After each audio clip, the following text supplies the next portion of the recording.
Welcome back to Frontline News. I'm Sasha Lee Hamilton. It's now time for Frontline Business. The Private Sector Organization of Jamaica, PSOJ, has gone public with its strategy to boost business for the next 2 years. The disclosure was made by PSOJ President Keith Duncan last Thursday. And if we really want to be a country that really grows our exports in niche areas, then we really have to get our trading across borders. It is so expensive to process for export. It's too difficult to import your inputs, and therefore it's an area that we need to really focus around. The PSOJ president says although significant progress has been made where tax collection is concerned, there's still more work to be done. He made the point while highlighting the broader issue of doing business as another strategic focus for the organization. We're above the Caribbean Latin American average, but there are areas that we continue to lag. We believe that the national ID system will go a far way in addressing the ease of doing business for both the public and private sector, but we will deal with that in a great more detail later. We need to get these pools of capital into hard direct investments.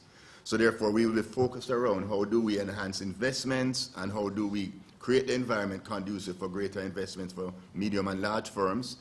And an area that we need to focus around is access to finance for small and medium enterprises. President and co-founder of First Rock Capital Holdings, Ryan Reed, says although the company has roots in other territories, he expects most of the success to come from Jamaica. So you see there Jamaica, Cayman, the United States, Costa Rica. These are economies that we're very bullish about, primarily Jamaica.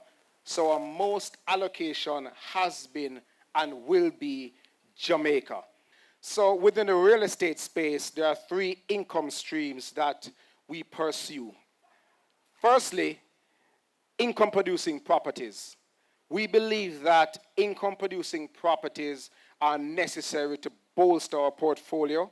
And so the most weighting of our portfolio are in income-producing properties. Secondly, developments. Developments provide that kicker to your portfolio. We're executing development opportunities here in Jamaica.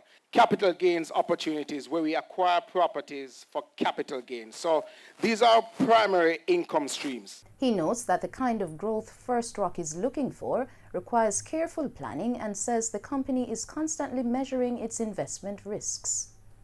We want to be able in every transaction to do proper due diligence. And we feel as if due diligence can be best executed when we can do it on companies versus individuals. And so that's why we're so heavily weighted on commercial opportunities. The company is currently offering more than 106 million shares in an initial public offering.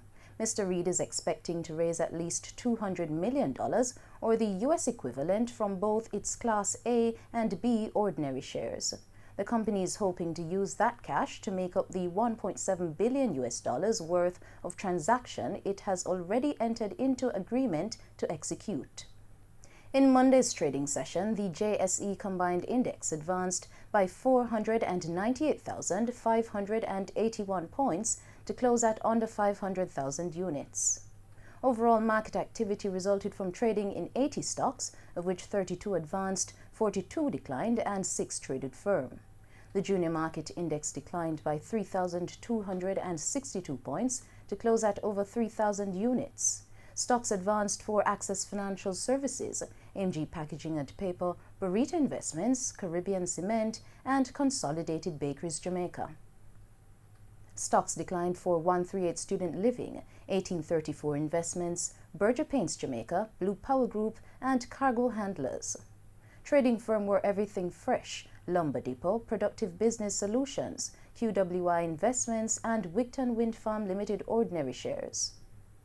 Wigton Wind Farm Limited Ordinary Shares was the volume leader with 4.1 million units, followed by Sagicor Select Funds Limited Financial with 2.6 million units, and Sagicor Select Funds Limited Manufacturing and Distribution with over 1 million units. Now for the foreign exchange.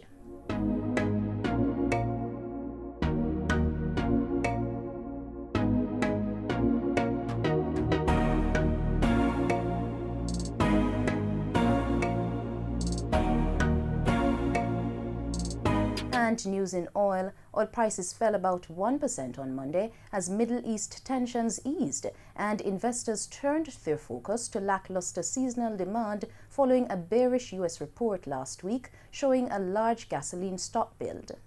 Brent crude futures was down 64 cents to $64.34 a barrel. West Texas Intermediate WTI crude futures fell 73 cents to $58.31 a barrel. And that's it for Frontline Business. I'm Sasha Lee Hamilton. Pleasant viewing.